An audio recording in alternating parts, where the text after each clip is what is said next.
ISKCON founder Acharya Jagat Guru Save the whole world A.C. Bhaktivedanta Swami Srila Prabhupada Ki Yam Vishnupada Paramhans Lojika Acharya Ishtar This divine mission Bhakti Siddhanta Sri Thakur Maharaj Prabhupada Ki Anam Koti Vaishnava Ki Acharya Shri Haridas Thakur Ki Prem se kaho Shri Krishna Chaitanya Prabhu Nityananda Shri Advaita Gadadhar Shivasadi Gaur Bhaktavinda Ki Shri Radha Radhika Ramanji Ki Shri Krishna Balaram Ki Jagannath Baldev Subhadra की श्री कौन निताय की सीताराम लक्ष्मण हनुमान की सीताराम लक्ष्मण हनुमान प्राकट्य तिथि महोत्सव की निताय गौर प्रेमानंदे all glories to the assembled devotees, all glories to the assembled devotees, all glories to the assembled devotees, all glories to Shri Shri Guru and Gauranga, all glories to Srila Prabhupada की जय।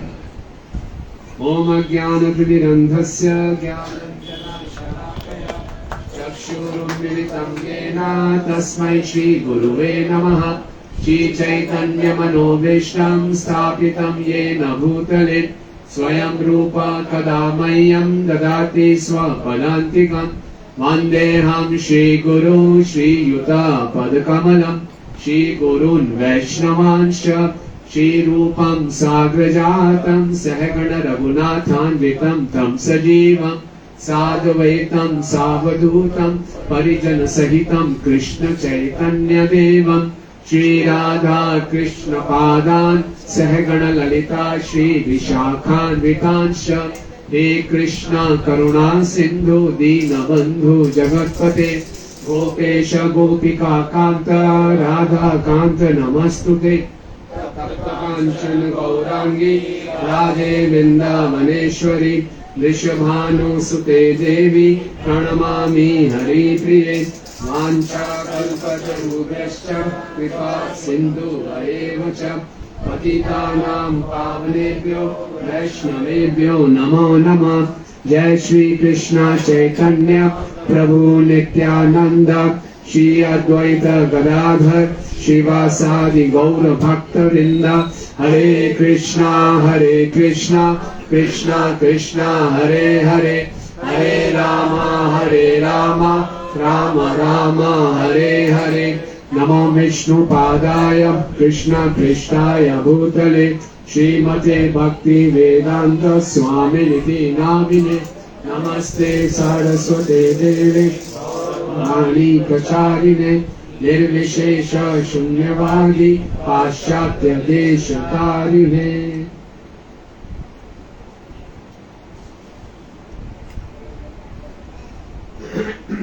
हरे कृष्णा।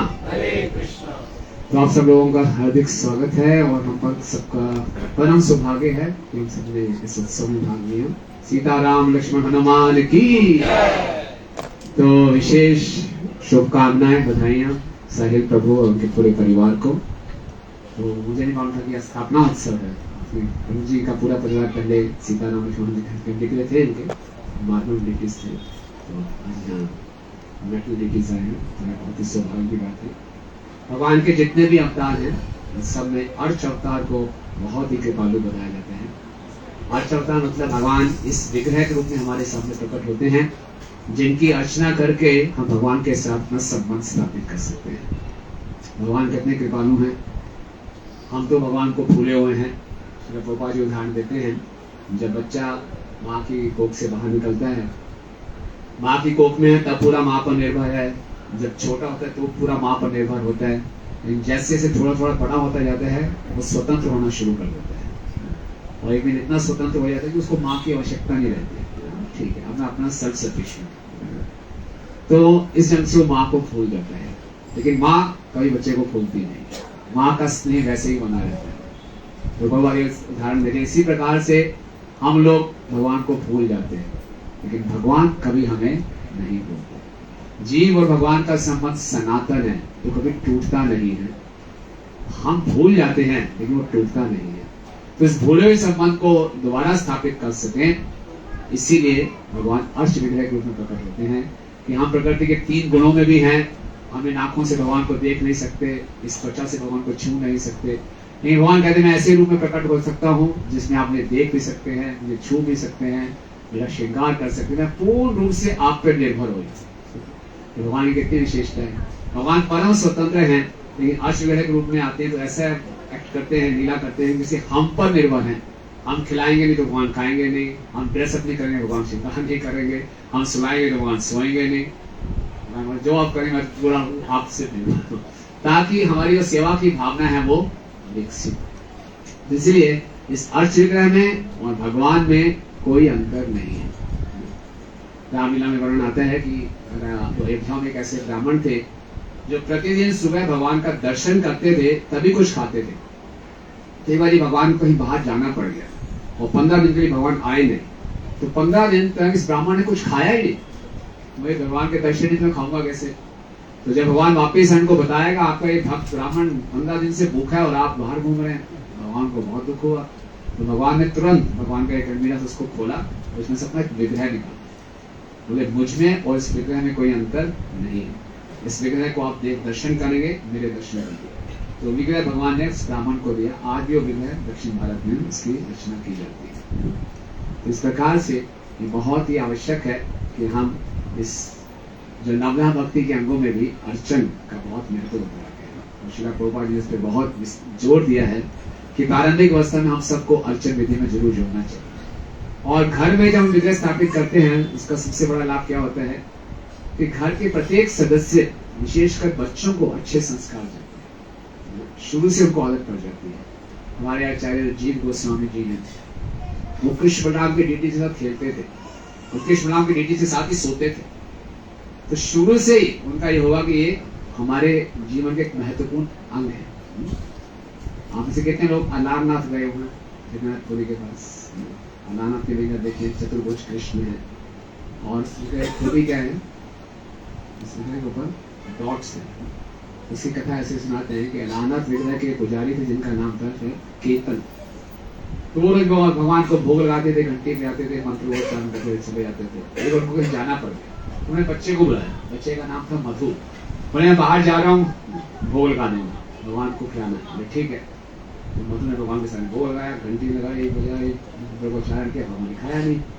जिद पे आ गया, आपको खाना है। मेरे पिताजी बोल के गए आप तो खाते हैं, क्यों नहीं खा रहे? पूरा इतने प्रेम से जिद किया, भगवान ने पूरी थाली खाली कर। केतन वापिस आए, बेटा प्रसाद लाओ। प्रसाद उन्होंने खा लिया, जोर के थप्पड़ मारा। कहेगा शरारती, खुद खा लिया सारा, भगवान ने खा लिया। कई वर्षों से मैं बोल रहा हूँ भगवान तो कभी खाते नहीं है, ये तो मूर्ति है। लगाया, भगवान ने खाया, कैसे खाया? गुस्सा, उसके जीवन में ऐसा अनुभव था ही नहीं। उसने झूठ बोल रहा है। बोले दिखा के दिखा। फटाफट खीर बनाई, गरम गरम खीर लगाओ भोग में, देखता हूँ कैसे खाते हैं भगवान। पूरा विश्वास है भगवान खाते नहीं। बच्चे ने बड़ी सरलता से भगवान को पुकारा और ये खाई और छिप पे देख रहा था। भगवान प्रकट हुए, भगवान ने गर्म खीर का कटोरा उठाया, खाने लगे थे कि इतना दुष्ट व्यक्ति था ब्राह्मण, निस्वार्थ ब्राह्मण था, आ गया भगवान का हाथ पकड़ लिया। कहते रोज हमारा खाना खा जाओगे तो हम भूखे रहेंगे। इतना उसने किया, भगवान को इतना क्रोध आया, भगवान के हाथ से कटोरी छूट गई, भगवान के पूरे शरीर पे गिरा गरम गरम खीर। भगवान बड़ा दुष्ट, तेरे जैसे ब्राह्मण जब तक खिलाएंगे मैं कभी नहीं खाऊंगा। तो वो जब गरम खीर भगवान के दिव्य देह पे गिरी, इससे पूरे स्पॉट्स पड़ गए भगवान के। तो ऐसे भी लोग होते हैं जो केवल भगवान के अर्श विग्रह को एक मूर्ति मानते हैं। तो ऐसे लोगों के सामने भगवान मूर्ति ही बन के बने रहेंगे। लेकिन जिसका हृदय सरल होगा वो जानेगा कि भगवान इस अर्श विग्रह के रूप में प्रकट हुए हैं, ये भगवान की विशेष कृपा है। मुझे बड़ी सुविधा मिल रही है कि मैं हरे कई गंदे अनर्थों से भरा पड़ा हूं, लेकिन फिर भी भगवान मुझे सुविधा दे रहे हैं कि अपने आप को शुद्ध कर सकूं, तो उसके पूरा लाभ उठाना चाहिए। तो भगवान राम तो विशेष है, मर्यादा पुरुषोत्तम है, और आज उनका अवतार हुआ है। भागवतम में पहले स्कंद में कुंती महारानी भगवान के अवतार के कई कारण बताती है कि पृथ्वी का बोझा कम करने आए, यदुवंशियों का यश बढ़ाने आए, भक्तों को आनंद देने आए। लेकिन बोलती है मुख्य जो है वो क्या है, भवेस्मिन् क्लिश्यमानानाम अविद्या काम कर्म भी श्रवण स्मरण अहण आदि करिष्यन्ति केचन।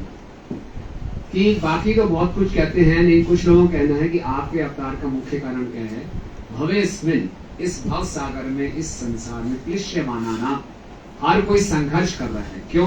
3 कारण है, अविद्या काम कर्म भी। अविद्या मतलब इग्नोरेंस, हम अपने आप को शरीर मानते हैं, और शरीर की संतुष्टि के लिए फिर क्या है, काम वासनाएं, भौतिक इच्छाएं। फिर भौतिक इच्छाओं से प्रेरित होकर क्या करते हैं, कर्म, और इस चक्कर में हम फंसे रहते हैं। इससे कैसे बाहर निकले? आप अवतार लेते हैं, अवतार लेने से क्या करेंगे, श्रवण स्मरण अहण आदि। आप जब अवतार लेंगे तो आपकी लीलाओं का हम श्रवण करेंगे, उनका स्मरण करेंगे, आपकी अर्चना करेंगे, उससे हम इस भवबंधन से छुटकारा पाएंगे। ये भगवान के अवतार का विशेष है।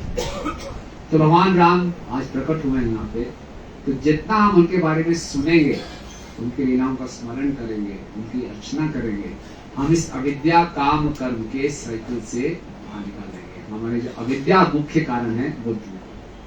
तो भगवान राम की लीलाएं बहुत मधुर है, मर्यादा पुरुषोत्तम।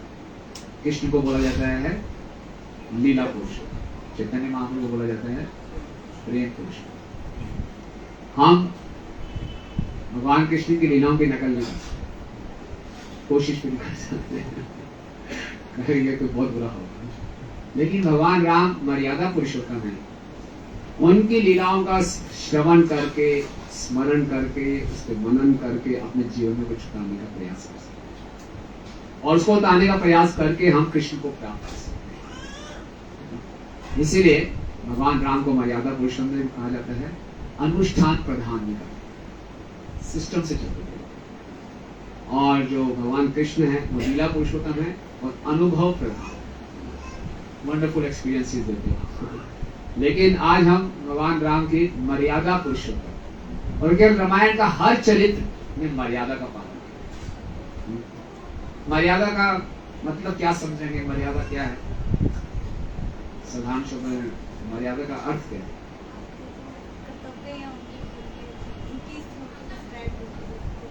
अपनी ड्यूटीज को पूरा करना। और कोई मर्यादा?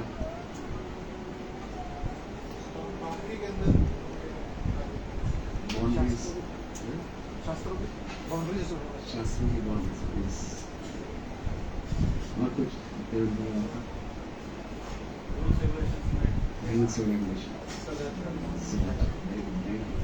तो बिल्कुल सही बोला आप सबने। मर्यादा का अर्थ है कि हमेशा नियमों के अनुसार कर्तव्यों का पालन करना, सदाचार का पालन करना, जैसी भी परिस्थिति,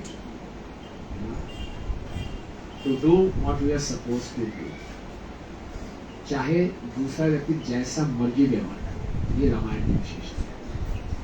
कई बार हम जानते हैं हमें क्या करना है, इसने ऐसा किया, ऐसे को तैसा मैंने पे गला ना टिट फॉर टैट। हमें मालूम होता है अगर इसने गलत किया तो मैं भी इसके साथ क्या करूंगा। कि भगवान राम और रामायण के हर एक चरित्र हमें सिखा रहा है नहीं, चाहे वो व्यक्ति जैसा मर्जी कर रहा हो, आपको हमेशा अपने कर्तव्य का पालन करना है।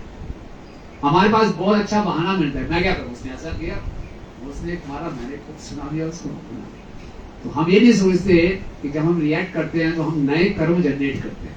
कई बार लोग जस्टिफाई करते हैं तो वो ये रिएक्शन था, पिछले जन्म का पहले का एक्शन था, ये रिएक्शन नहीं, ये जो रिएक्शन है ये नया एक्शन हो सकता है।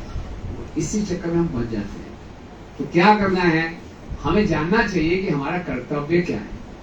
हमारे दो प्रकार के धर्म हैं, एक आत्मा का धर्म है, एक शरीर का धर्म। आत्मा का धर्म तो जैव धर्म हम जानते ही है, कृष्ण की सेवा।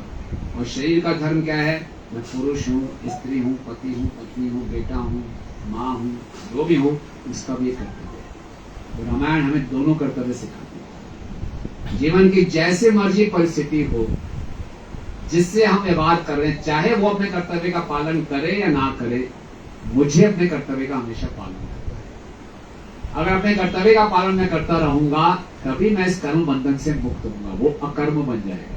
हमारा जो हर कार्य कैसा होना चाहिए, गुरु साधु शास्त्र के अनुसार, तो हम कर्म बंधन में नहीं फंसेंगे। लेकिन अक्सर जो हमारे कर्म होते हैं वो किसके अनुसार होते हैं,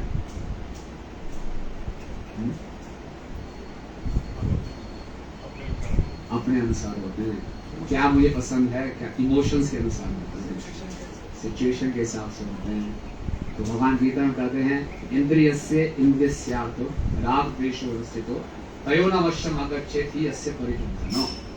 इंद्रियों का, इंद्रिय विषयों के पीछे कुछ राग द्वेष है। कुछ लोग हमें अच्छे लगते हैं, कुछ लोग अच्छे नहीं लगते, कुछ चीजें अच्छी लगती है, कुछ चीजें अच्छी नहीं लगती। वैसे ही हमारा व्यवहार होता है। किसी को देखते गुस्सा आ जाता है, किसी को देखते प्रेम उमड़ पड़ता है, कलने वाले का मन करता है। तो ये हमारे राग द्वेष है। भगवान कह रहे हैं इसको व्यवस्थित कर लो, अरेंज सही ढंग से कर लो, अन्यथा इसके हिसाब से चलोगे तो आध्यात्मिक जीवन लुट जाएगा। तो ये रामायण हमें सिखाता है। तो हम देखते हैं रामायण का कोई भी इंसिडेंस ले लीजिए, इसमें हम देखेंगे कठिन से कठिन परिस्थितियों में भी सीता, राम, लक्ष्मण, हनुमान, भरत, शत्रुघ्न सबने क्या किया, मर्यादा का पालन किया। और ऐसी ऐसी परिस्थितियां आई जो कि बिल्कुल असहनीय थी, अचिंत्य परिस्थितियों में भी अपने कर्तव्य का पालन करके दिखाया। इसीलिए आज हम भगवान करते हैं। और यही हमें अपनी भक्ति में, अपने चरित्र में लाना है। क्योंकि इस संसार में ऐसी परिस्थितियां हो जाती हैं कि हमें बहुत ज्यादा वो मोहित कर देती हैं, परेशान कर देती हैं, तो अपना कर्तव्य भूल जाते हैं, क्या करते हैं, किन कम मिलकर विमूढ़ हो जाते हैं। लेकिन रामायण के चित्रों पे मनन करके हम सीख सकते हैं कि इस परिस्थिति में हमें क्या करना। शुरू होते हैं भगवान राम का चरित्र से। राज्य अभिषेक होने वाला है, बोले जाओ जी वनवास। ये कोई बात है? तो देखा जाए तो दशरथ जी स्त्रीण थे, एक स्त्री के वश में आके पूरी अयोध्या की प्रजा को दुख पहुंचा रहे हैं। कितना गलत डिसीजन है। लक्ष्मण ने बोला अब इस बूढ़े व्यक्ति को जेल में डालता हूँ और आपके राज्य की स्थापना करता हूँ, सारे मंत्री हमारे साथ हो, चिंता मत करो। बिल्कुल ठीक माना जाएगा। ये तो एक स्त्री की सनक के कारण हमें इतना दुख क्यों सहना पड़े, बिल्कुल ठीक था। भगवान राम ने बोला नहीं, ठीक नहीं। तो उसको बहुत ही उसको शांति से स्वीकार किया। भगवान राम ने उसको दुख बाहर गए। जब सीता मैया को मालूम चला कि भगवान राम जा रहे हैं, सीता मैया ने क्या बोला कि मैं आपकी अर्धांगिनी, मैं भी आपको समझ। अर्धांगिनी का मतलब कहा जाता है कि जो स्त्रियां होती है वो अपने पति के दुखों को आधा करती हैं और सुख को डबल करती हैं, इसको अर्धांगिनी बोला जाता है। मैं इस पर आर्गुमेंट नहीं करूँगा। It's a dogmatic truth. It's not to be argued. ये दुखों को आधा करना और सुखों को डबल करना। अरे मैं तो जाऊंगी। भगवान राम ने बहुत डराया। जंगल में शेर होते हैं, हाथी होते हैं, धूप है, तूफान है, राक्षस है, गर्मी है, हमारे इतने कोमल चरण है, होंगे तो आप कहाँ से चलोगे, खांडे चुभेंगे, ये होगा वो होगा, हमें जो मर्जी जितना मुझे कष्ट आएगा उतनी मेरी आपकी शरणागति बढ़ती जाएगी और मेरे जंगल भी स्वर्ग बन जाएगा। आप नहीं है तो ये स्वर्ग भी मेरे लिए नरक बन जाएगा। भगवान राम और आर्गुमेंट्स देते रहे। सीता मैया ने बोला देखो मैं वो कहानी सुनाती हूँ। जब बचपन में मेरा नामकरण संस्कार हो रहा था तो एक माता जी आई जो बहुत बड़ी ज्योतिष थी। तो उसने सब देखा और बोला वैसे तो सब अच्छा है, ये तो साक्षात लक्ष्मी है, लेकिन एक बड़ी दुख की बात हो, सब बड़े परेशान हो गए। बोले इसके जीवन में 2 बार ऐसी घटनाएं घटेंगी कि उसको वन में जाना पड़ेगा। इसने बोली मैं तो बहुत ही इच्छुक हूँ वन में जाने का, जाना ही है तो पहला अवसर आ गया, मैं तो अपने वन में जाना ही चाहिए। भगवान राम मान लिया। सीता मैया ने अपनी मर्यादा को पूरी करने के लिए तथाकथित मर्यादा का उल्लंघन किया। पहली बारी रामायण में ऐसा आता है कि सीता मैया ने भगवान राम का शब्द बोला, राम करके बोला और बोला कि अयोध्या वैसे आपको बहुत बड़ा क्षत्रिय परम वीर मानते हैं, लेकिन मेरे पिता जनक को मालूम होता कि वास्तव में वो मेरा विवाह एक पुरुष से नहीं एक स्त्री से कर रहे तो कभी ना करते। खाली दे दिया कि आप पुरुष ही नहीं हो, कि आपका कर्तव्य है अपनी पत्नी की रक्षा करना और आप तो डरा रहे हो ये कर आप हो तो मुझे क्या डरना। तो अपने एक हायर धर्म का पालन करने के लिए पहली बारी तो माता जी लोग इनसे इंस्पिरेशन भी लेती कि सीता मैया ने भी ऐसे बोला था, हम भी आपको ऐसे डांट सकते हैं। केवल उनकी सेवा करने के लिए कि उनकी सेवा करना जीवन के हर परिस्थिति में मेरा धर्म है। बाकी सब मान लिया, भगवान राम नहीं मान रहे थे, उनको झपकोर दिया था। ऐसा बोला कि आप पुरुष ही नहीं हो, आप स्त्री हो, आप अपनी पत्नी की रक्षा नहीं कर सकते। तो फिर भगवान राम समझ गए कि सीता मैया पूरी दृढ़ है, तो फिर सीता को साथ ले गए। फिर लक्ष्मण जी की बारी आती है। अगर आज इस कलयुग का कोई भाई होता, छोटा भाई, मालूम चलते बड़े भाई जी वनवास जा रहे हैं, मतलब बहुत बढ़िया है, तो ऊपर से बोलता बहुत बुरा हो, बहुत बुरा हो, तो बहुत ही अपॉर्चुनिटी, सारा राज्य मेरा है ना, बहुत आराम से भोग कर सकते हैं। बहुत टाइम हो गया छोटू बन के घूमता था, अब मैं बड़ा बनूंगा फर्स्ट क्लास। नहीं, तो सेवा का साम्राज्य है, इस साम्राज्य को कोई नहीं छीन सकता। सेवा हर जगह की जा सकती है। और तुम्हारी जो प्रजा है वो क्या है, तुम्हारे मन और तुम्हारी इंद्रियां, इस पे राज्य करो और फिर साम्राज्य को फैलाओ। तो लक्ष्मण का मतलब ही क्या है, लक्ष्मण लक्ष्मी संपन्ना। उनके पास कौन सी लक्ष्मी थी, उनकी असली लक्ष्मी थी सेवा। किया कुछ सामान गिर गया तो उर्मिला का हाथ हिला, पूरा रंग पेंटिंग कर दिया। उर्मिला ने समझ लिया आप शकुन है, सही शकुन नहीं है। तो फिर लक्ष्मण का चेहरा देखा और घबराए हुए थे लक्ष्मण। बोले क्या हुआ, तो लक्ष्मण ने पूरी बात सुनाई। उर्मिला बोले क्या, निश्चित रूप से आप चाहिए और मैं आपको रोकूंगी नहीं। मैं ये भी नहीं कहूंगी मैं आपके साथ जाऊंगी, क्योंकि मैं अगर आपके साथ जाऊंगी आपका सारा ध्यान मेरी सेवा में लगेगा, तो भगवान राम की क्या सेवा करेगा। तो मैं आपके पीछे हाँ। इस प्रकार से लक्ष्मण ने, उर्मिला ने कितना बड़ा सेक्रीफाइस किया। सबका एक ही धर्म क्या, भगवान राम की सेवा।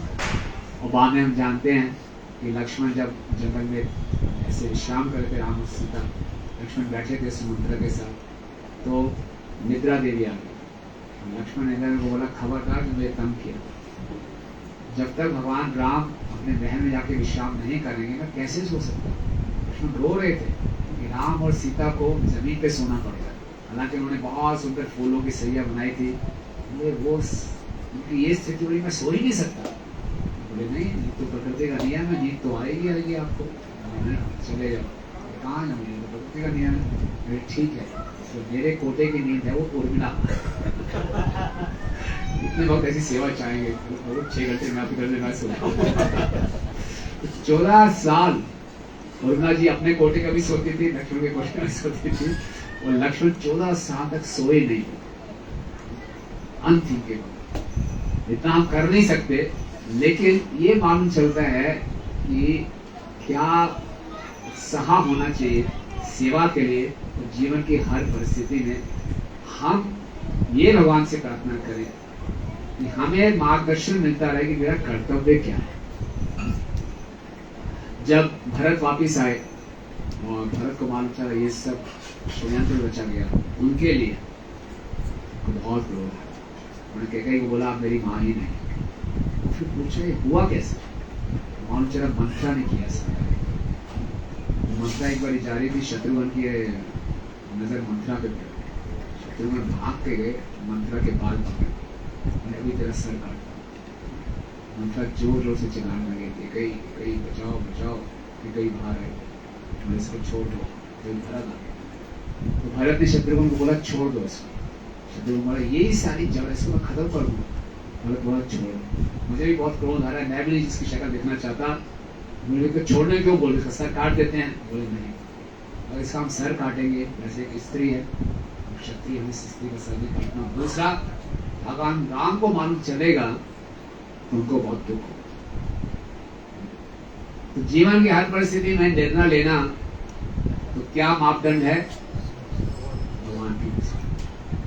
अक्सर हम लोग बहुत इमोशनल हो जाते हैं और इमोशंस में बह जाते हैं, लेकिन भक्ति इमोशंस का ही विज्ञान है। तो अपने लोअर इमोशंस को कैसे कंट्रोल करना है? Higher emotions. इस संसार का हर जीव इमोशनल है, ये नहीं कह सकते कि हम इमोशनल नहीं है। हर किसी को संतुष्टि आनंद तभी मिलेगा जब उसके इमोशन संतुष्ट हो। इसीलिए तीन चीजें होती है ना, एक होता है IQ, एक होता है SQ, एक होता है EQ। IQ क्या होता है? Intelligence quotient. SQ क्या होता है? स्पिरिचुअल। EQ है इमोशनल क्वोटिएंट। सबसे ज्यादा इंपॉर्टेंट क्या है एक मनुष्य के? IQ, SQ या EQ? स्पिरिचुअल क्वोटिएंट सबसे ज्यादा।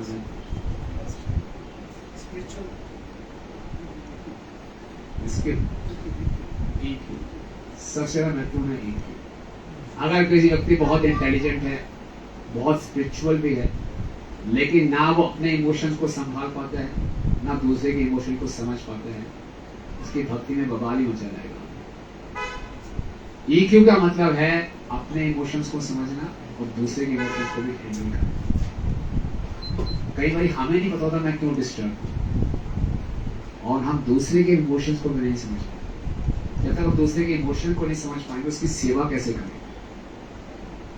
श्रीमती राधा रानी का सबसे हाई EQ है, क्योंकि हमेशा कृष्ण के इमोशंस को जानती है, इसके अनुसार सारा सीता मैया हाई EQ, कैसे राम को संतुष्ट। भरत और राम अपने इमोशन से, बड़ा गुस्सा आ रहा है मंत्रा पे, नहीं राम को कैसा महसूस हो, इसके हिसाब से चलता है। तो कभी हम इमोशनल हो रहे हो, बह रहे हो, क्या इमोशनली प्रभुपाद को कैसा लगे, गुरु महाराज को कैसा लगे, कृष्ण कैसा महसूस करें। ये इमोशंस हमारा भगवान के साथ, गुरु के साथ एक इमोशनल रिलेशनशिप होना चाहिए। ये भाव मतलब क्या है? इमोशनल है। एक औपचारिक संबंधों में आनंद नहीं आता, रस नहीं है, मतलब उसमें इमोशंस नहीं। लेकिन वो इमोशंस क्या होने चाहिए? Should be backed by sound philosophy. मन गणित इमोशंस नहीं होने चाहिए। तो इस प्रकार से हम देखते हैं, जैसे लक्ष्मण भगवान राम के साथ चित्रकूट में थे, भरत पश्चाताप करने के लिए गए कि मैं भगवान राम को वापस लाऊंगा। भारत को सबने गलत समझा, तो शल्या उनके पास प्रणाम करने गए, बोले आ गए, खुश हो, अब तो बड़े खुश हो गए। चलो खुश हो रहा है, मेरा इसमें कोई हाथ नहीं है। सब सोचे थे भारत पीछे इन्वॉल्व है, उससे क्षमा मांगी, वशिष्ठ के पास गए, बोले अभी राज्याभिषेक करता हूँ, बड़े खुश हो रहे, नहीं चाहिए मुझे राज्य, कोई समझ नहीं रहा। और फिर सबको इकट्ठा करके गए, रास्ते में भारद्वाज मुनि मिले, उन्होंने उनको टोंट मारा, आप भी मुझे गलत समझते हैं, मैं आपको खाली टेस्ट कर रहा था, उन्होंने सुना। फिर आगे कौन मिले थे? गुहा ने इनको गलत समझा। और जब वो सेना लेकर जा रहे थे तो लक्ष्मण को आवाजें आ रही थी, दूर से देखा सेना आ रही है, बोले भारत आ रहा है, तो अभी भी चाहता है कि आपकी हत्या कर दे, मैं अभी इसके सेना खत्म कर देता हूँ। राम ने बोला इमोशनल क्यों हो? इमोशनल नहीं होना चाहिए, होना चाहिए, नेगेटिवली नहीं होना चाहिए। अब आने तो दो, मुझे लगता है तुम मेरी सेवा कर करके बहुत थक गए हो, अगर ऐसा है तो भरत को आने दो, मैं भरत को रखूंगा, तुम्हें भेज दूंगा। लक्ष्मण बड़ा शौक लगा, जब भरत आए, देखा भरत का स्वभाव क्या है, तो लक्ष्मण ने पश्चाताप किया। तो ये हम देख सकते हैं कि हमारा जीवन में बहुत सी ऐसी घटनाएं घट सकती हैं, लेकिन हर परिस्थिति में हम एक इमोशन का ध्यान रखें कि ये प्रभुपाद को, गुरु महाराज को कैसे पसंद आएगा, उनको कैसा लगेगा, उसके आधार पे हमारे जीवन के सारे एक्शंस होने चाहिए। इस इमोशन को हम लेकर चलेंगे, हमारा जीवन सुरक्षित है। यही हमारी मर्यादा है। और भी आगे हम देखते हैं, जैसे हनुमान जी को मालूम चला जी सीता मैया को ढूंढना है, हनुमान जी लंका में गए। बहुत सुंदर यात्रा है हनुमान जी की, क्या क्या उनको अड़चने आई, कैसे अड़चनों का पार किया, और लंका में सीता मैया को ढूंढ रहे हैं। एक एक महल में गए, रावण ने इतनी सारी रानियों का अपहरण कर रखा था। महल में गए और देखा रात को रानियां अर्धनग्न अवस्था में हैं। तो हनुमान जी सोचे मैं क्या कर रहा हूँ, मैं बाल ब्रह्मचारी हूँ और स्त्रियों के अंतरंग कक्ष में जाके उनको इतनी नजदीकी से देख रहा हूँ, ये ठीक कर रहा हूँ। इसको याद है मैं अपने इंद्र तृप्ति के लिए नहीं कर रहा, सेवा के लिए, मिशन के लिए कर रहा। तो बिल्कुल भी विचलित नहीं कर, नहीं उनको कहीं सीता मैया मिली नहीं। थोड़े निराश हो गए, निराश होकर सोचने लगे अगर सीता मैया नहीं मिली, मैं वापस जाऊंगा, भगवान राम को अपना जीवन त्याग देंगे। भगवान राम जीवन त्याग देंगे, लक्ष्मण कैसे जी पाएगा? लक्ष्मण जीवन त्याग देंगे, लक्ष्मण जीवन त्याग देंगे, भगवान राम के वहां भरत नंदी ग्राम में प्रतीक्षा कर रहे हैं। भरत ने बोला था 14 वर्ष से एक दिन भी भगवान लेट हो गए, मैं जीऊंगा नहीं। जब उनको ये समाचार मिलेगा, भरत भी जीवन त्याग देंगे। जब भगवान राम और लक्ष्मण जीवन त्याग देंगे, सुग्रीव क्या करेंगे? ये भी जीवन त्याग देंगे। सुग्रीव छोड़ेंगे, अंगद भी जाएंगे, सारे वानर भी जीवन त्याग देंगे। तो मैं फिर क्यों जाऊं, मैं यही जीवन त्याग हूँ। ऐसे वो सोच रहे थे। तो अचानक उनको विचारे मैं क्या कर रहा हूँ, तो एक मिशन पे आया हूँ, मिशन में सफलता नहीं मिली तो इतना गलत क्यों सोचा। उन्होंने भगवान राम पे मनन किया। जैसे ही भगवान राम पे मनन किया, सामने उन्होंने देखा एक अशोक वाटिका में बड़ा अशोक का वृक्ष है, बहुत सुंदर एक स्त्री बैठी है, बहुत दुखी दिख रही है। हाँ, यही सीता। अभी तक महल में कुछ उन्होंने सुंदर रानियों को देखा था, बड़ी शांति से वो सो रही थी, तो कोई लगा था ये शायद सीता है। नहीं, राम के बिना में सीता विश्राम कैसे कर सकती, वो मंदोदरी थी। तो फिर क्या हुआ, उनको मालूम चल गया हाँ यही सीता है, वहां पर वो। तो कई बार हमारे जीवन में ऐसे नकारात्मक परिस्थितियां भी आ सकती है। हर जगह हमें विफलता ही विफलता मिल रही है, जो हमें आशा रख रहे हैं हर जगह निराशा मिल रही है। तो ऐसे में डिप्रेस होना, निराश होना बड़ा स्वाभाविक है। ऐसे में क्या किया, हनुमान जी क्या सिखा रहे हैं, ऐसे निराशाजनक परिस्थितियां भी आए तो क्या करना चाहिए? हरे कृष्णा कृष्णा कृष्णा हरे हरे, हरे राम राम राम का स्मरण किया और दोबारा उनको भाषा वापिस आई। श्रील प्रभुपाद जी भी जब विदेश गए थे तो शुरुआत से तो सफलता नहीं मिली, बहुत संघर्ष किया। और प्रभुपाद हर बार ही वापिस जाते थे अमेरिका के हार्वर्ड में कि भारत के लिए जहाज वापिस कब जाना है, फिर पूरा पता करते थे। और फिर उनके वहाँ एक क्लर्क बोलते थे स्वामी जी आप आते तो हैं लेकिन जाते नहीं हैं। तो सोचते थे हाँ ठीक है थोड़ा और ट्राई करते हैं, गुरु महाराज के आगे थोड़ा और ट्राई करते। तो ऐसी निराशाजनक परिस्थितियाँ आएंगी, लेकिन उसमें हम क्या करें, हनुमान जी क्या सिखाते हैं, हिम्मत नहीं आ गई और हिम्मत आ गई तो क्या करें, भगवान का स्मरण करें, भक्तों का स्मरण करें। तो उस वृक्ष पर चढ़ के हनुमान जी नाम कथा गानी शुरू करते हैं। सीता में बहुत हैरान हो जाती है और भगवान नाम से वो मुंदरी भी लेकर आते हैं, अभिषेक गिराते हैं, सीता मैया के सामने प्रकट होते हैं, तो अपना इंट्रोडक्शन देते हैं, आते हैं और बोलते हैं चलो अभी मैं समुद्र पार करके आया हूँ, मेरे कंधे पे बैठो, अभी ले जाता हूँ आपको राम के पास। सीता मैया ने क्या कहा, आप सोचिए लगभग 13 वर्ष हो गए थे, एक वर्ष पूरा होने ही वाला था, वो रावण के साथ थी, कितनी दुखी थी, रोज रावण को डराता था, धमकाता था। और अभी आया हनुमान जी, चलो मैं ले आता हूँ आपको। तुरंत बैठ के सीता मैया जा सकते हैं, सीता मैया बोला नहीं, मुझे कोई बचाने आएगा तो राम आएगा, अगर मैं आपके साथ में जाऊंगी तो फिर राम की कैसे जो वीरता स्थापित होगी। और मैं एक पर पुरुष को कैसे छू सकती है। ये सब हुआ। उसके बाद हनुमान ने बोला कि मैं वापस जाऊंगा, कैसे मालूम चलेगा मैं आपसे मिला हूँ, तो आप मुझे कुछ बात ऐसी बताइए। तो सीता मैया बोला, मैं आपको ऐसी घटना सुनाऊंगी जो केवल मैं और राम जानते और कोई नहीं जानता। यह घटना सुनाएंगे तो भगवान राम को पूरा आश्वासन हो जाएगा कि आप मुझसे मिल गए। तो सीता मैया घटना सुना। जब वो चित्रकूट में थे और भगवान राम स्नान करके आए थे मंदाकिनी नदी में, और सीता मैया के गोद में उन्होंने सर रखा हुआ, और तभी भगवान राम विश्राम कर रहे थे। ऐसी लीला की भगवान राम जैसे नींद में चले, और तभी अचानक उनकी नींद खुलती है, देखते कुछ गरम गरम चीज उनको छू रही है। तो देखा पूरे उनकी जो केश थे खून से भरे हुए थे, और देख के देखा तो देखा सीता मैया के वक्ष तक से खून निकलता है, और देखा सामने एक कौवा है जिसकी चोंच में खून निकल रहा है। तो भगवान राम को बहुत क्रोध है। उस चोंच ने क्या किया, सीता मैया के वक्ष तक पे आक्रमण किया, उसे खून दे दिया, तो भगवान राम के पूरे केश खून से भर गए। भगवान राम ने एक घास का तिनका लिया और उस कौवे को ऊपर फेंका। वो घास का तिनका क्या बन गया, मंत्रों को उच्चारण के लिए वो ब्रह्मास्त्र बन गया। वो कौवा अपनी जान बचाने के लिए उड़ रहा था, और जो ब्रह्मास्त्र था पीछे पीछे लगा। ये कौवा भी साधारण व्यक्ति नहीं था, ये इंद्र का पुत्र था जयंत, जो कि गलत संग से असुर बन गया। तो कौवे का रूप धारण करके उसने सीता मैया पे आक्रमण किया। तो ये ब्रह्मास्त्र कौवे के पीछे पीछे भाग रहे हैं, और कौवा आगे आगे जा रहा है, तीनों लोगों में घूम रहा है, और ब्रह्मास्त्र पीछे। और जितना ये ब्रह्मास्त्र से दूर जा रहा है, ब्रह्मास्त्र का प्रभाव उस पर और बढ़ता जा रहा है। और देखा कि घूमते घूमते अगर ये कौवा ब्रह्मास्त्र के निकट आता था तो उसकी गर्मी कम हो जाती, तो दूर जाता था तो गर्मी बढ़ जाती। आप सूर्य के निकट जाएंगे तो गर्मी बढ़ जाएगी, सूर्य से दूर जाएंगे ठंडक पड़ेगी। लेकिन ये उल्टा था। फिर समझ गया क्या चक्कर है, और इसने अंत में क्या किया, आके जब पूरा थक गया ये, आके भगवान के चरणों में गिर गया, हाफ डेड।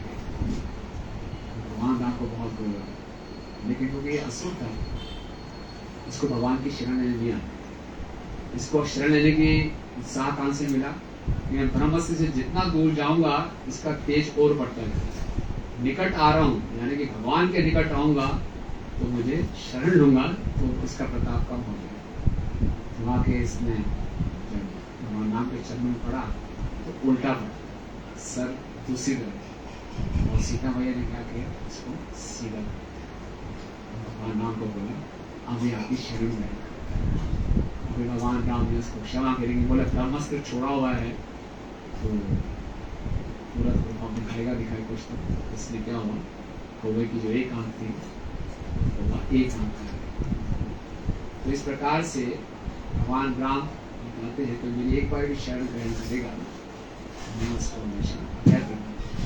इसलिए से विभीषण जी जब रावण ने उनको धमका दिया तो विभीषण जी आकाश मार्ग से आ रहे थे, और सभी वानर सेना ने देखा कि विभीषण जी आ रहे हैं, सब बड़े शक करने लगे, ये रावण ने भेजा है, ये सारे के सारे हमारे सीक्रेट्स मिलेगा, और उनसे मिला हुआ है, असुर है, इसको यही समाप्त कर देना चाहिए। जामवंत, सुग्रीव, अंगद सब ऐसा कर रहे थे।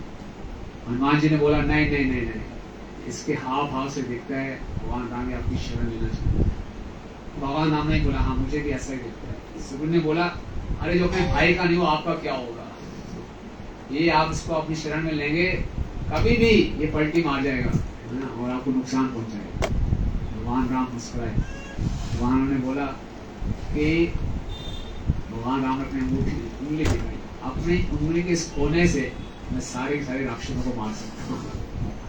तो ये विभीषण क्या है, मुझे कुछ भी नुकसान नहीं पहुंचा सकता, और कोई एक बार ही मेरी शरण ले लेता है तो मैं उसको मना कैसे कर सकता। तो भगवान राम ने कथा सुनाई कि एक बार एक शिकारी ने एक कबूतर को पकड़ लिया, और वो शिकारी कबूतर को पकड़ के एक पेड़ के नीचे आया, और उस पेड़ में उस कबूतर की पत्नी रहती थी। और उस कबूतर की पत्नी ने देखा हालांकि इसने मेरे पति को पकड़ा हुआ है, जाल में फंसाया हुआ है, नहीं क्योंकि हमारे घर में आया है मुझे इसकी आवभगत करनी चाहिए, ये इसका सत्कार करना चाहिए। और उस कबूतरी ने क्या किया, बोले मैं इसका कैसे सत्कार करूं, मेरे पास देने को क्या है, तो अपना मांस दे के, अपने शरीर का मांस दे के उसका स्वागत किया। तो भगवान राम ने बताया कि एक पक्षी ऐसा कर सकता है कि जो उसके घर में आया, जो उसकी शरण ग्रहण की है, उसका वो स्वागत कर रहा है, तो ये तो हम तो मनुष्य हैं, हमारा कितना और कर्तव्य होगा। और बोले भाई अगर आज रावण भी आ जाएगा मेरे पास तो रावण को भी नष्ट नहीं होगा।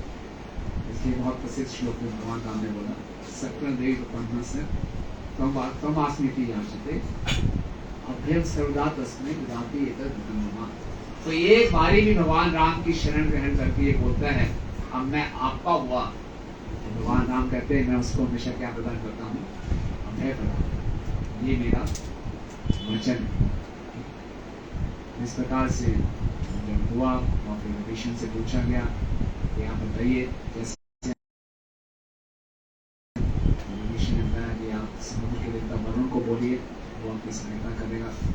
भगवान राम समुद्र के तट पर बैठे 3 दिन उसकी प्रार्थना की, वरुण जी प्रकट नहीं हुए, तो भगवान राम को क्रोध है। भगवान राम कहते हैं कि ऐसे लोग हैं कि भगवान राम ने जीवन की हर परिस्थिति में सिखाया किस प्रकार से हम हमेशा अपने कर्तव्य का पालन करें। अगर कई बारी हमारे जीवन में ऐसी परिस्थितियाँ आती हैं कि हम बड़े कंफ्यूज होते हैं कि हमें क्या करना चाहिए, उस स्थिति में क्या करना चाहिए, इतना आसान नहीं है जानना कि क्या करना चाहिए।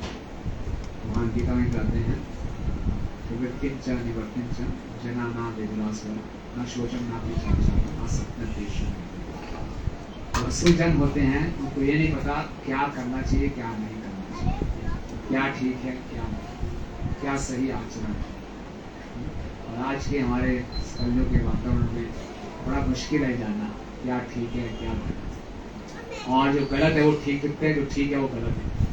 और हमें लगता है इस कलियुग के वातावरण में अगर हम ठीक करेंगे तो मूर्ख बन जाएंगे, इसीलिए यहाँ गलत ही करो। उस चक्कर में हम बहुत गलत कर रहे हैं।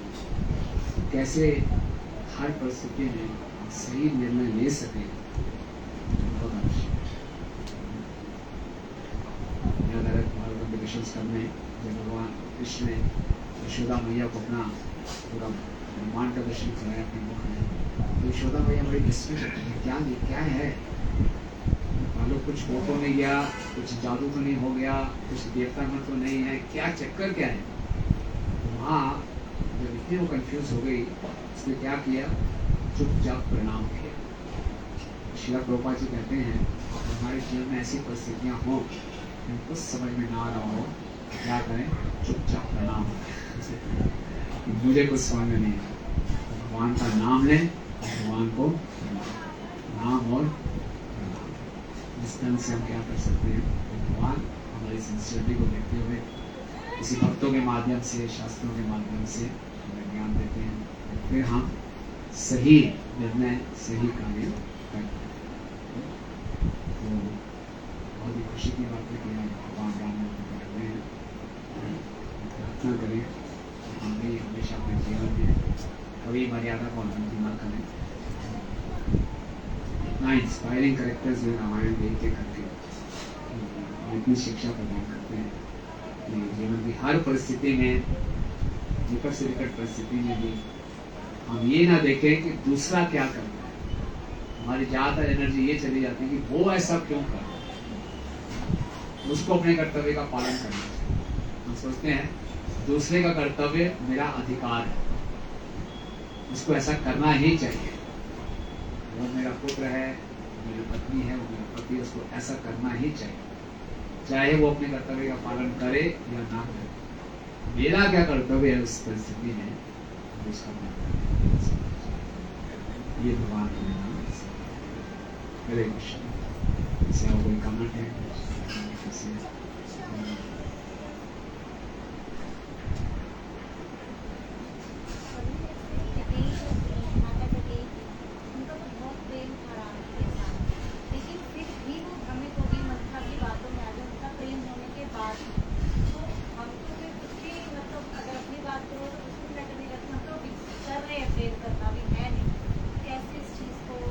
हाँ, तो ये तो भगवान की इच्छा थी और इसमें शिक्षा यही मिलती है कि गलत संग से बचे। मंत्रा के संग से प्रेम द्वेष में बन गया, गलत संग से बचे।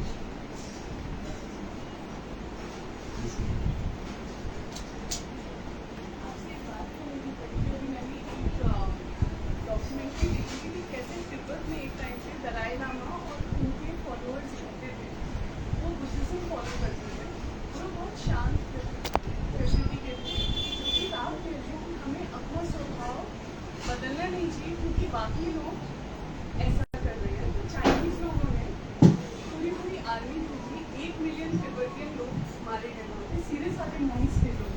और वो लोग सिर्फ जो भगवान बुद्ध का वो कंपैशन मानते थे कि कंपैशन का इनकार्नेशन है दलाई, इतने सीधे लोग थे और उनके मन में वो तो एक छोटे से कीड़े को भी नहीं मानते थे।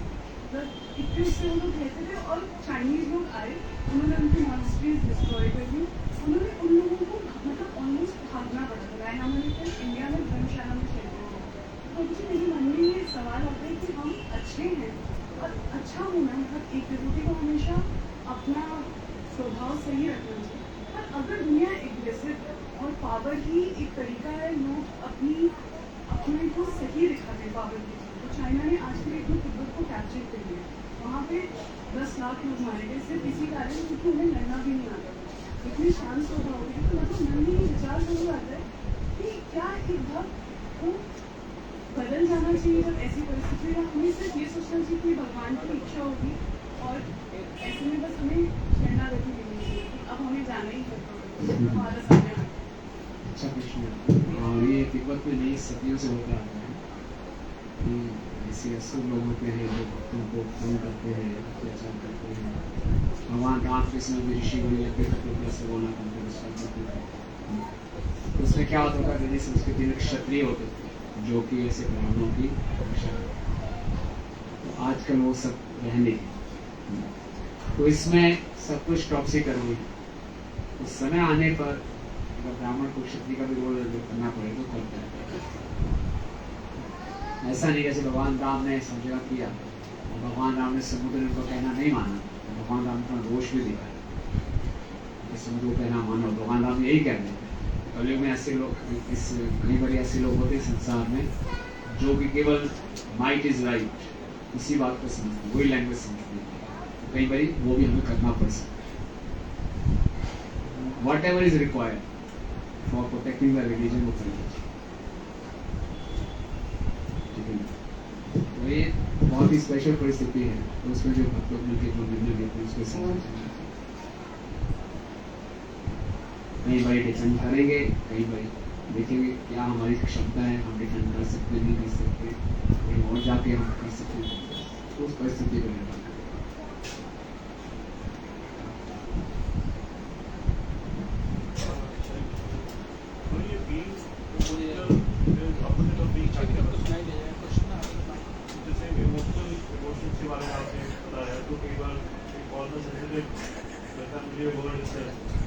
क्या being emotional is opposite of being practical? क्योंकि वो उसने आपने emotional डिसीजन लेंगे, आपको practical डिसीजन लेंगे। ये मेरे को नहीं रहती है कि practicality क्या होती है। अगर वास्तव में हम पूरी इमोशनल है तो वही प्रैक्टिकल है। नोबिता के पहले चैप्टर में अर्जुन इमोशनल हो, क्यों मारो, जंगल में चला क्षत्रिय को ही मारो। भगवान ने उसको प्रैक्टिकल बनाया, हायर इमोशन में जो इमोशंस है मुझ में इन्वेस्ट करो, मुझे खुश करने का प्रयास करो, मैं चाहता हूँ तुम निर्गित करो। अगर हम इस हायर इमोशंस को माइंड में रखेंगे, इसको प्रैक्टिस करेंगे, that is practice.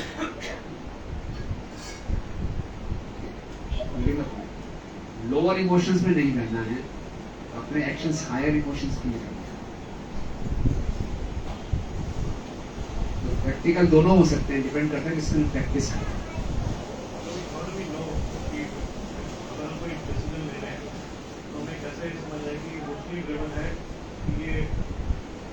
Emotionally driven means it should be driven by higher emotions.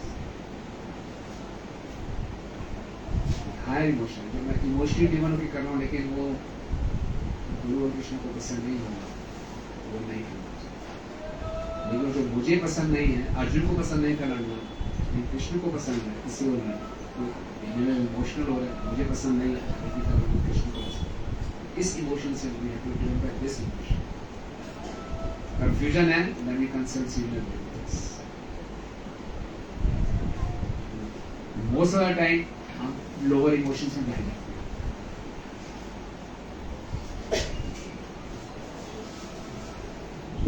When we say, that intelligence is born out of emotion. Intelligence is born out of emotion. When we say इसको विचारने की intelligence is born out of emotions. मतलब कि intelligence should be used for satisfying higher emotions. Intelligence should be used in understanding higher emotions.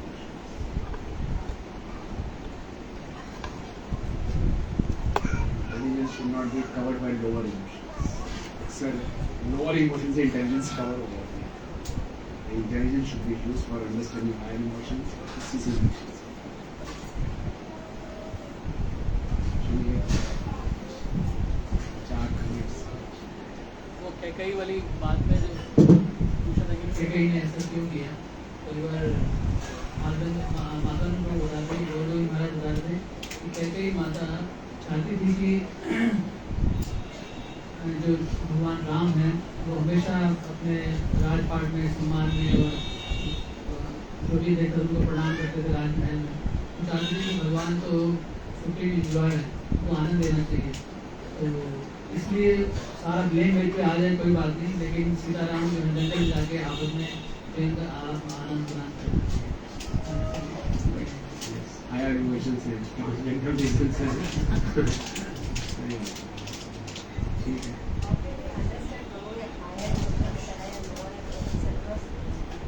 हमारे पास भी spiritual guidance है, तो अपने से यही सोचेंगे कि इस higher is for the pleasure of Krishna है, तो मुझे समझ नहीं आता। At times we don't understand. हाँ, तो अक्सर हम क्या करते हैं, keep ourselves in the centre. तो मुझे कैसा लगा, मुझे अच्छा लगना चाहिए और उसी से हिसाब से कुछ जीवन है। मुझे अच्छा लग रहा, मैंने कर दिया, मुझे अच्छा लग रहा, लिख लिया। लेकिन आप अच्छे से शास्त्रों को पढ़ रहे हैं, सुन रहे हैं, तो बस सुन रहे हैं। इमोशंस को तो संतुष्ट करना ही करना, बिना उसके हम सूखा पाएंगे। क्योंकि अभी हम कृष्ण से इतना आदान प्रदान, गुरु से इतना आदान प्रदान नहीं कर पाते। हमारी जितना इमोशनल सेटिस्फेक्शन है वो लोअर इमोशंस में है, वो हमें फॉर्मेलिटी से लगती है, इसलिए हमारी ज़्यादातर एक्शंस लोअर इमोशंस है।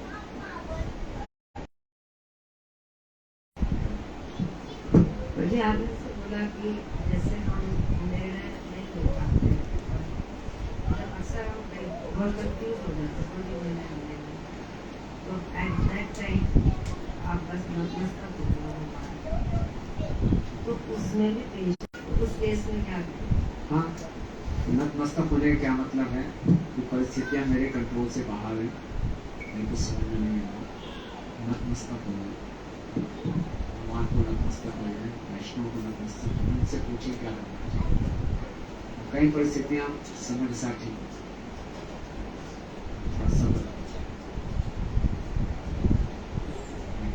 कहीं पर हम सोचते हैं हाथ पे से हम भी कंट्रोलर है, हम भी कंट्रोलर नहीं, इसमें नतमस्तक और ना हो।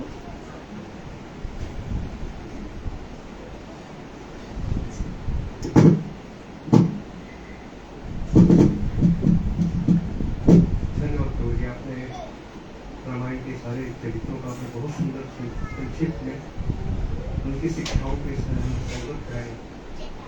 भरत जी के बारे में आपने जैसे बताया कि सब लोग उसके ऊपर उंगली उठाने लगे कि शायद यही पूरे षड्यंत्र का जड़ यही है, और उसको पूरी अयोध्या जो है गलत समझ गई, जबकि उसका जो भाव है करीब न तो वो षड्यंत्र में शामिल था, न उसको पता था, और वो हर परिस्थिति में भगवान की सेवा के लिए हमेशा तत्पर रहना चाहिए। तो जब उसके जीवन में ऐसी परिस्थिति आई जो स्वाभाविक रूप से किसी एक साधारण व्यक्ति के जीवन में आ सकता है या आता होगा, जब वो सही भाव के साथ वो सेवा करने का प्रयास कर रहा है, लेकिन फिर भी उसको पूरा समुदाय गलत समझ रहा है। तो भरत जी की जो परिस्थिति थी उसमें दो परिस्थिति मैं समझ सकता हूँ जो उनके जीवन में हो सकती है। नंबर 1, एक तो उनकी सेवा करने की उत्साह में कमी आएगी, या दूसरा वो पूरी तरह से सेवा को त्याग देंगे। ऐसे में क्या करना चाहिए? भरत जी को याद करना चाहिए। भरत जी को याद करना चाहिए। कितना बड़ा बोझा था सोचिए, हमें कोई थोड़ी सी बात गलत समझ ले, हमें कितना क्रोध आता है, हमारा दिल टूट जाएगा, हम निराश हो जाएंगे, सेवा छोड़ देंगे, कहीं और चले जाएंगे। भरत जी बोले नहीं, सेवा में नहीं छोड़ना, जो हमारी गलत समझे समझे। ये इमोशंस है, हायर इमोशंस।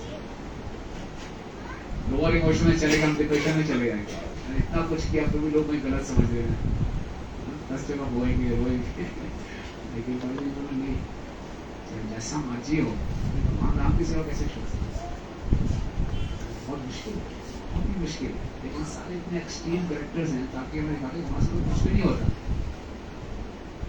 इन कैरेक्टर्स का कई होता है श्रवण स्मरण, इनका स्मरण करेंगे, इनका श्रवण करेंगे, अपना शुद्धिकरण होता है कि हाँ ये है सेवा की, ये महिमा है, ये असली इमोशन है जो हमें कल्टीवेट करना। गोपाल जी को गोगाई ने गलत समझा, गोपाल ने इतना सपोर्ट मांगा, उनको सपोर्ट नहीं दिया, उनको क्रिटिसाइज किया। बहुत सारा सहन है। गोपाल जानते थे मेरे गुरु क्या चाहते हैं,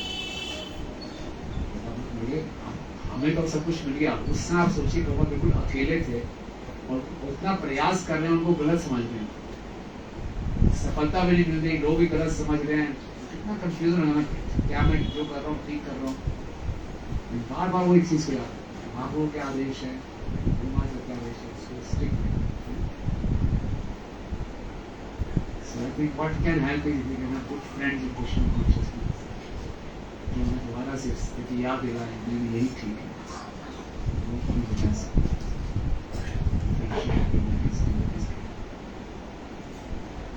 अपने आप में करना बहुत आसान है।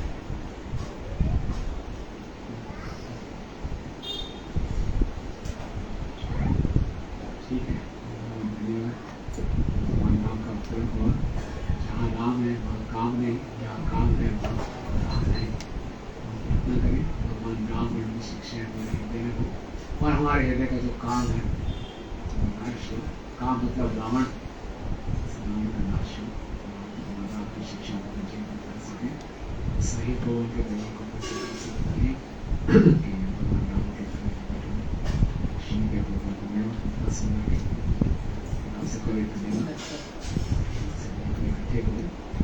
सौभाग्य है कि गोपाल जी ने कैसा परिवार बना दिया, इस परिवार में रोज उत्सव। सीताराम लक्ष्मण हनुमान की, जगत गुरु श्रील प्रभुपाद की, हरि बोल प्रेमानंदे।